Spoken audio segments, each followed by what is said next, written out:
Alors, le sujet qui nous intéresse aujourd'hui s'intitule, tenez-vous bien, un coup de bluff de maman.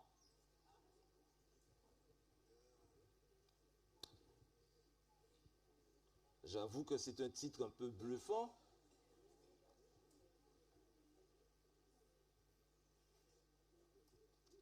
Mais juste avant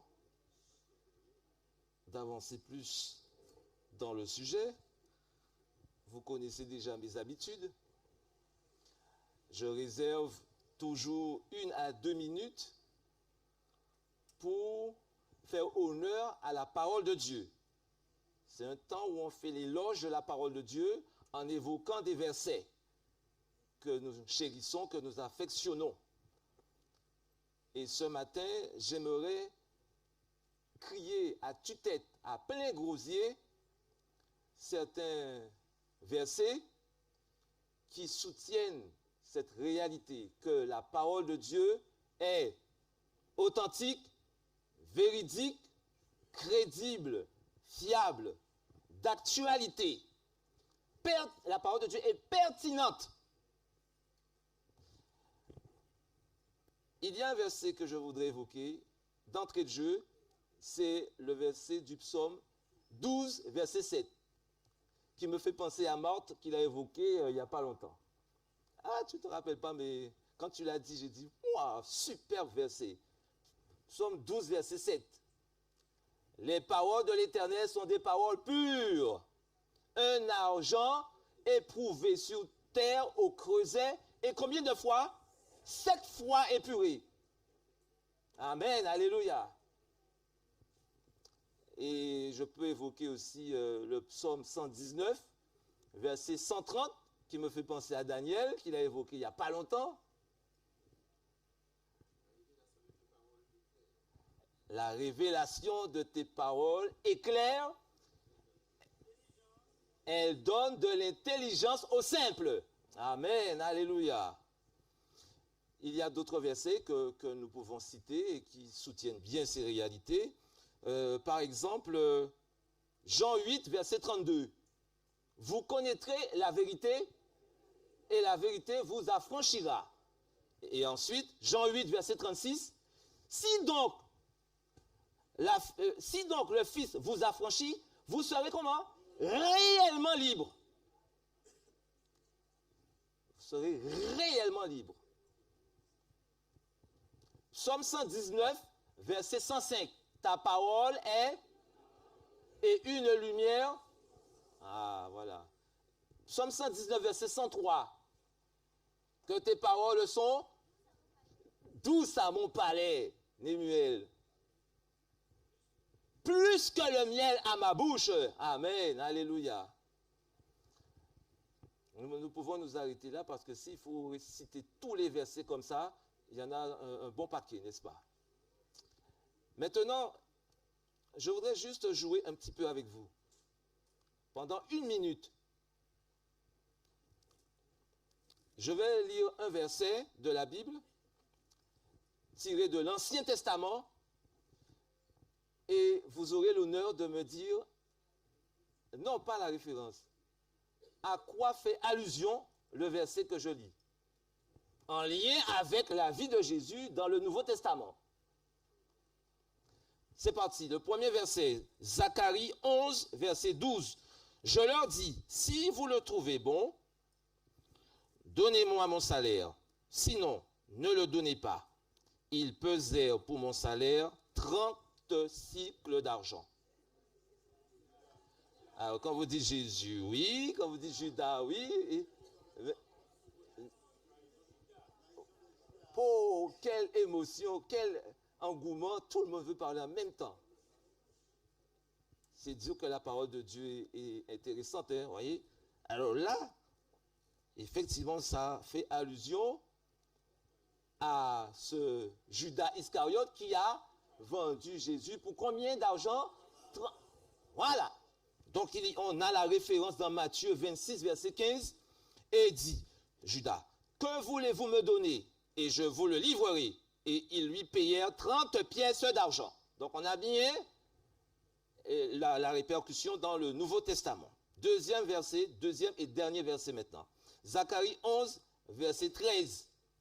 L'Éternel me dit, jette-le au potier, ce prix magnifique auquel ils m'ont estimé, et je pris les 30 cycles d'argent, et je l'ai jeté dans la maison de l'Éternel pour le potier.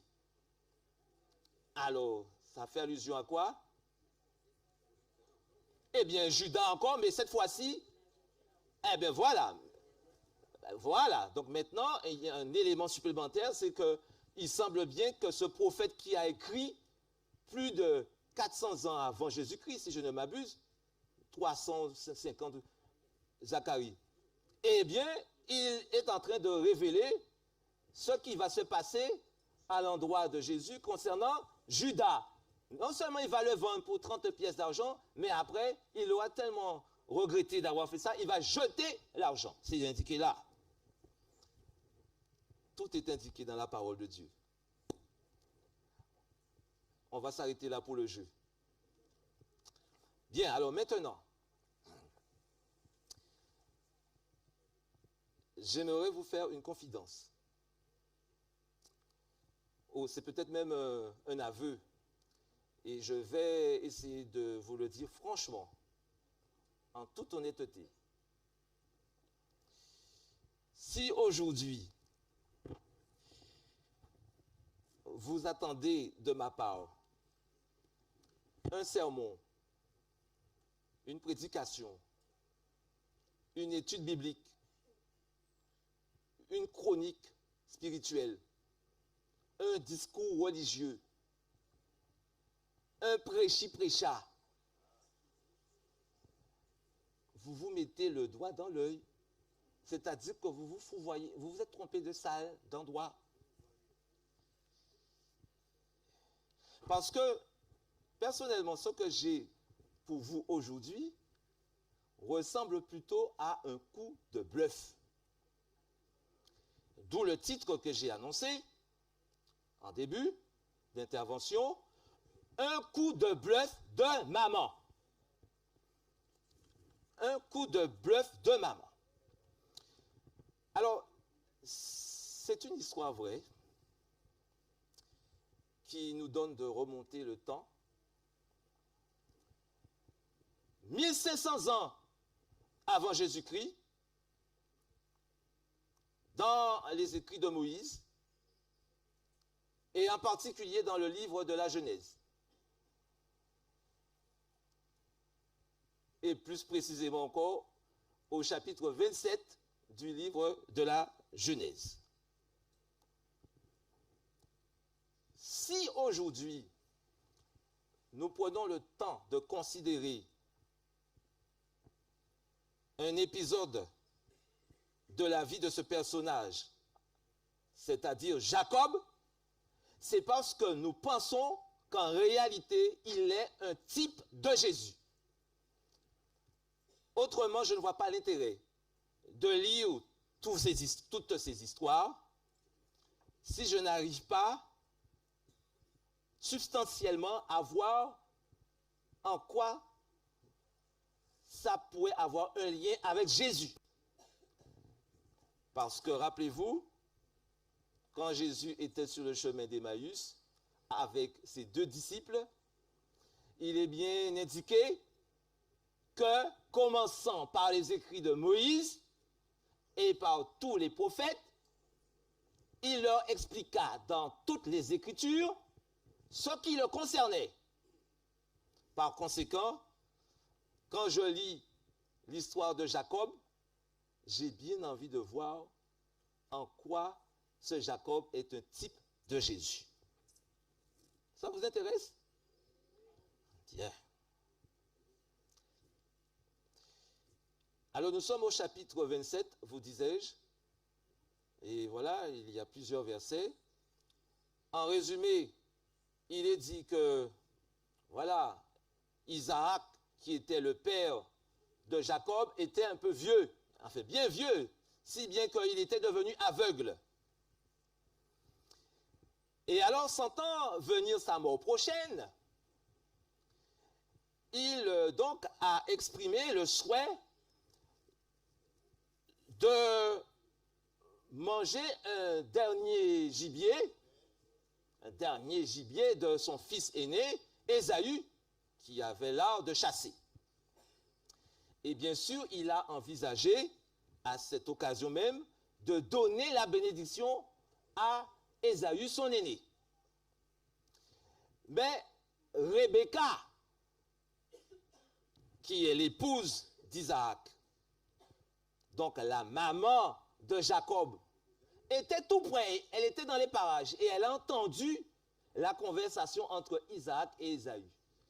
Mais dans sa tête, elle avait chéri le désir que soit béni plutôt Jacob qu'Ésaü. Et alors elle s'est dit en elle-même, bon, il faut que je trouve une solution.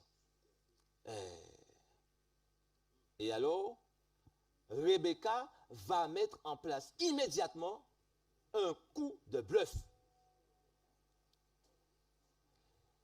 Elle va mettre en place un coup de bluff.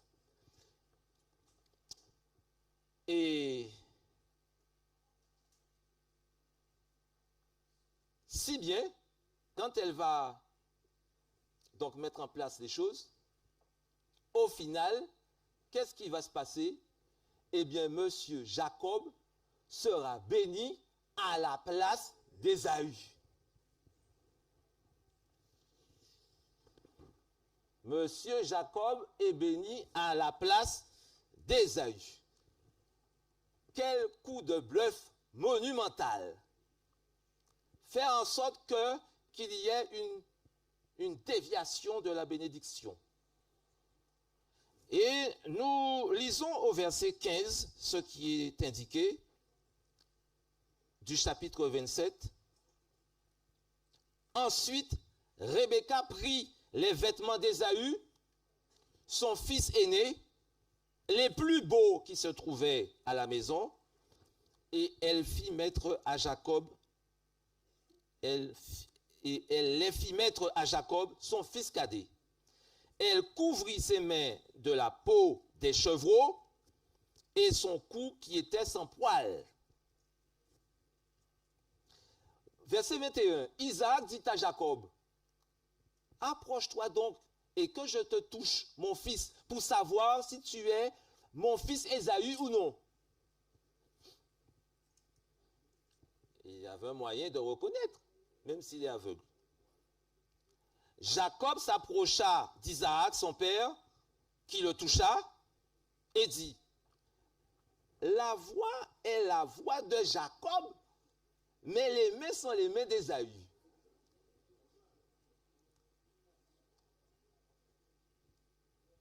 Il ne le reconnut pas, verset 23, parce que ses mains étaient velues comme les mains d'Ésaü, son frère, et il le bénit. Voilà, Ésaü est béni, Jacob est béni à la place d'Ésaü. Alors, à la lumière de ces quelques versets que nous venons de lire, j'aimerais vous poser une question.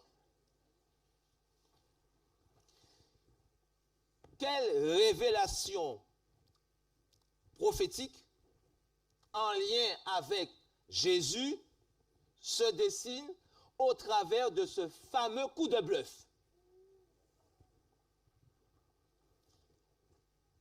Quelle révélation prophétique se dessine là dans ce fameux coup de bluff que nous venons d'apprécier? En avez-vous une idée? Eh bien, regardez. D'un côté, il y a Jacob et Ésaü, ou Ésaü et Jacob. Deux personnages qui retiennent notre attention particulièrement, Ésaü et Jacob. Ce sont des frères jumeaux.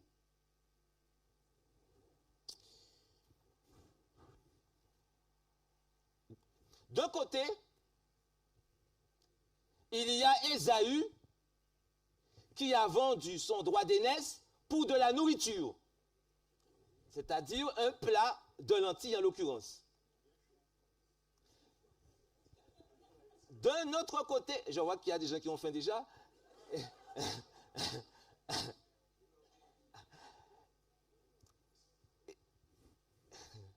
Et de l'autre côté, il y a un homme, le premier homme, Adam, qui va vendre son droit d'aînesse pour de la nourriture. Le fruit défendu.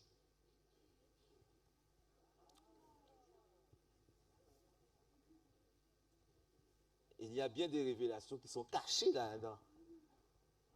Il y a des révélations dans les Saintes Écritures. Alors bon, allons voir s'il y a d'autres éléments qui pourraient bien soutenir l'idée que Jacob serait le type de Jésus.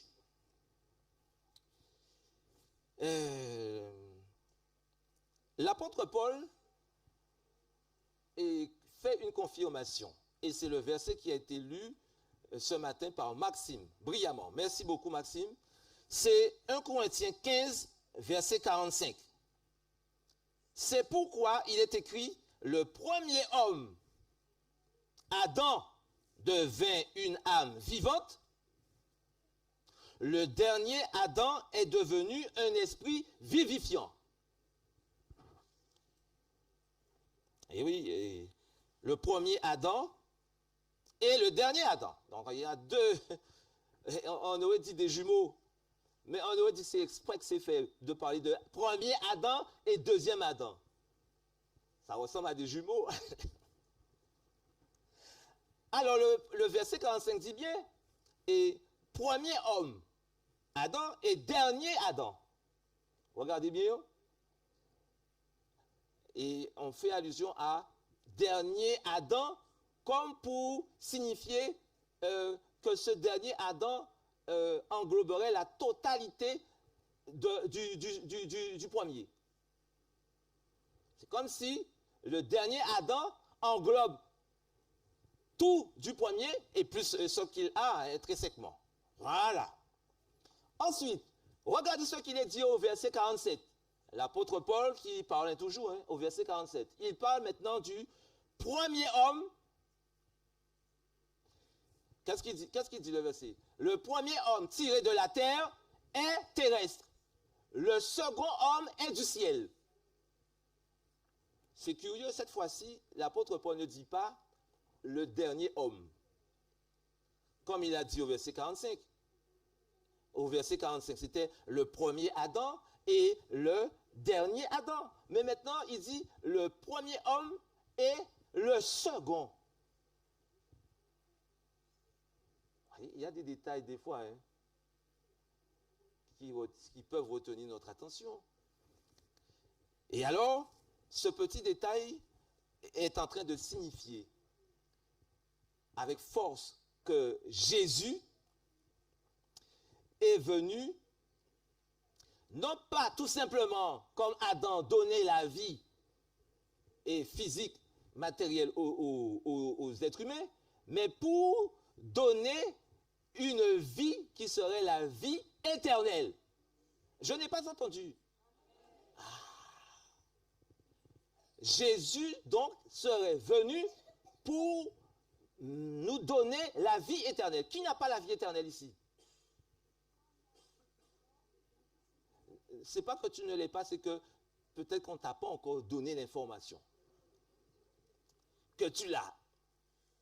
Mais viendra le moment où tu auras clairement l'information.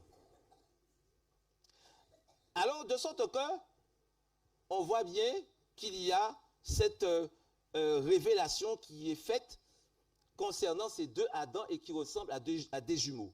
Le dernier Adam est venu obtenir la victoire là où le premier a échoué, dans le domaine de la nourriture. Et on se rappelle bien que Jésus, quand il est allé au désert, l'une des premières tentations qui s'est présentée à lui, c'était une affaire de nourriture.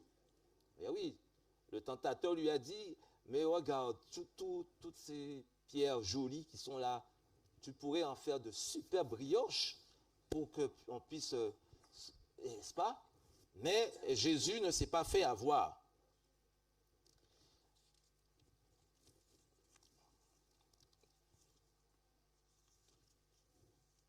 Pour que Jacob reçoive la bénédiction, qu'est-ce qu'il a dû faire? Qu'est-ce qui a dû être mis en place pour que Jacob reçoive la bénédiction? Oui, mettre en place un coup de bluff. Ok. Et un coup de bluff. Et c'était quoi? Et ce coup de bluff consistait à quoi? En quoi? À quoi? Je n'ai pas compris. Prends les attributs d'Ésaïe. Mais oui, mais qu'est-ce que tu veux dire, hein, prendre les attributs d'Ésaïe? Mais d'après le verset là qu'on a lu. Se faire passer pour Ésaü, mais en quoi faisant? Qu'est-ce qu'on a fait? En trompant, mais qu'est-ce que la maman a dû faire pour faire croire que c'est Ésaü? Voilà. Donc, pour que Jacob reçoive la bénédiction de la part de son père, il a fallu qu'il puisse se revêtir des habits d'Ésaü.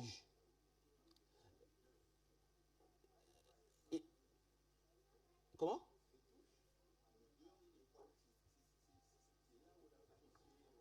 Ah, l'odeur et les poils, d'accord.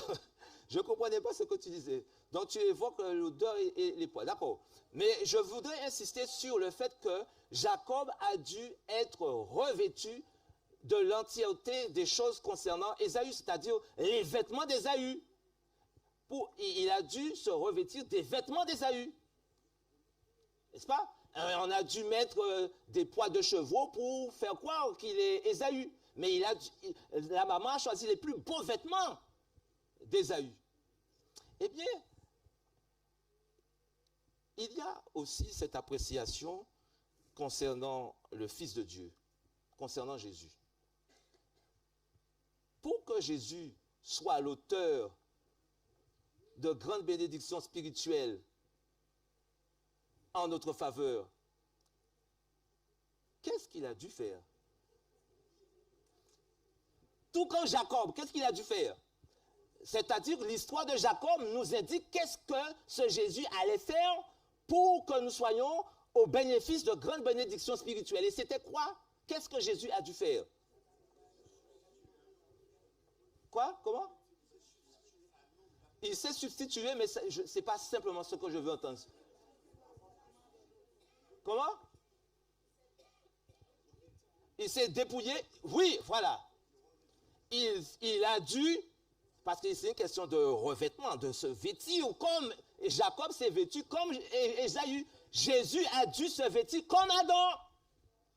Il a dû venir dans une chair semblable à la nôtre. Eh bien oui. Pour pouvoir prétendre être l'auteur de ces grandes bénédictions, Jésus a dû, n'est-ce pas, se vêtir de la nature détériorée de la race humaine. Donc se revêtir de l'humanité. Alors, mais vous voyez, depuis la nuit des temps, dans les écrits de Moïse, ces révélations sont portées là. Comment le plan du salut allait se mettre à exécution par la personne de Jésus. C'était déjà indiqué là que Jésus devrait se revêtir de l'humanité, comme Jacob a dû se revêtir des vêtements d'Ésaü. N'est-ce pas fabuleux, n'est-ce pas merveilleux de constater que plusieurs révélations prophétiques sont là comme ça dans les écrits de Moïse? Oui, oui, oui. Alors donc, le coup de bluff de Rebecca, sans se laisser bluffer, parce que vous voyez bien, et notre attention pourrait être portée sur le coup de bluff. Et alors, on raconte l'histoire en restant sur cette affaire de coup de bluff. Mais en réalité, vous voyez qu'en arrière-plan, en filigrane, il y a une révélation en lien avec la venue du Messie, avec Jésus-Christ. Et c'est ce à quoi nous sommes invités à faire une lecture particulière des Saintes Écritures. Et maintenant, normalement, aucun jeune, et même ceux qui sont là depuis plus longtemps, ne devrait être à même de dire que quand on vient ici, c'est pour entendre les mêmes choses. C'est toujours les mêmes choses qu'on entend. comme si on a déjà fait le tour de la Bible, on a déjà lu tous les livres de la Genèse à l'Apocalypse et que de toute façon on n'a rien à savoir d'autre, eh bien, ça ne fait que commencer. Je suis de ceux qui pensent que la Bible n'a pas encore livré tous ses secrets.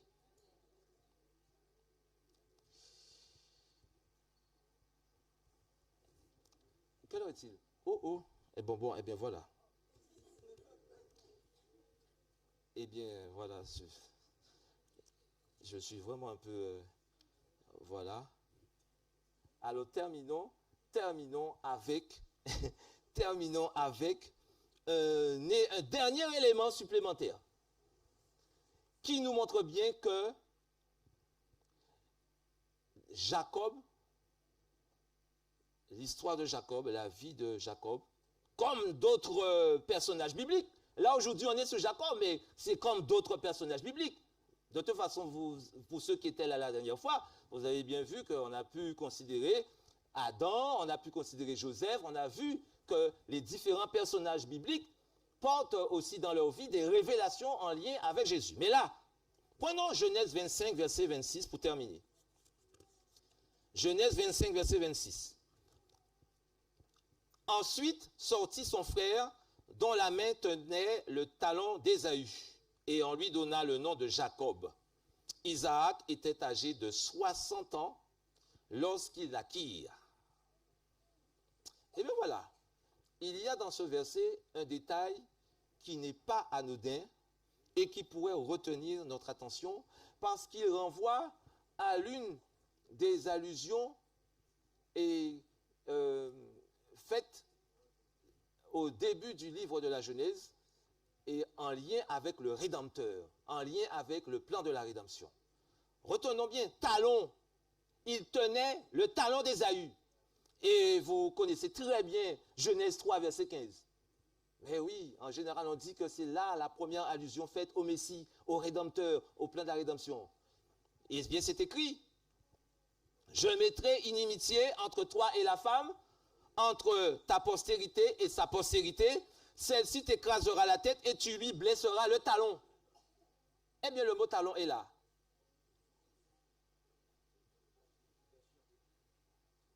Et retient notre attention, évidemment. Et alors, quand on cherche encore, on tourne les pages des Saintes Écritures pour essayer de comprendre ce que ça pourrait vouloir dire, qu'est-ce que ça peut signifier, eh bien, on a un éclairage porté par le psalmiste. Et on a bien dit le verset, hein, Daniel, Psaume 119, verset 130. La révélation de tes paroles éclaire et donne de l'intelligence au plus simple. Regardez ce qui est écrit dans Psaume 41, verset 10. Psaume 41, verset 10. Et voilà, et on va terminer. Voilà. Celui-là même avec qui j'étais en paix, qui avait ma confiance et qui mangeait mon pain, lève le talon contre moi. Lève le talon contre moi. Et en général, dans le monde hébraïque, quand on parle de talon, c'est plutôt pour faire allusion à quoi? Trahison, oui, voilà. Mais ce n'est pas comme ça que Jésus a été livré. Ce n'est pas par trahison un certain Judas qui l'aurait trahi. Mais bien sûr, on dit Judas, mais c'est sous couvert d'un instigateur dans le monde des ténèbres. Le diable. Mais oui, mais il s'est servi de Judas. C'est lui qui voulait tuer le Fils de Dieu. Et là, on voit bien que révélation est faite depuis les écrits de Moïse quand il s'est agi de dire que monsieur Jacob tenait le talon d'Ésaü.